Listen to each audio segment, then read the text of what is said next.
Hello, Butchu. Let's see the question. So the question is saying one more important characteristics of representative element S and P block is the unique behavior of first element present in each group. It is different in most of its characteristics from rest of the member present in the same group. Lithium, the first member of alkali metal, is no exception because extremely small size, high ionization enthalpy, non-availability of d electron in the valence shell. It exhibits certain typical characteristics. For example, it is quite hard, whereas as the alkali metal are so soft that can be cut with knife. Similarly, it reacts with water very slowly, whereas the other member of the family are quite reactive.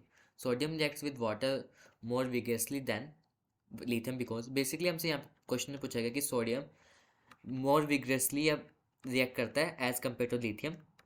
So what could be the key concept over here? So the key concept over here is alkali metal. Alkali metal में basically कौन होता है? lithium, sodium, potassium, rubidium, cesium. These are like the sum of the element of the alkali metal basically. अगर हम बात करें down the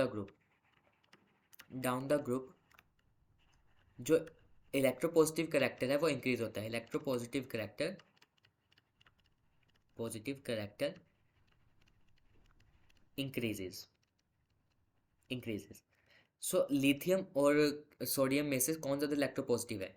N is more electropositive. तो इस वजह से क्या करेगा देन लिथियम. सो इस वजह से क्या करेगा लिथियम से ज़्यादा विग्रेसली वाटर में कौन रिएक्ट करेगा? सोडियम. सो हमारा आंसर क्या हो जाएगा? The answer will be B. जैसे जैसे इलेक्ट्रोपॉजिटिविटी इंक्रीज होएगी विग्रस होने की रिएक्शन वाटर के साथ ज़्यादा होगी. So due to the fact that the greater in the high electropositive power, so it is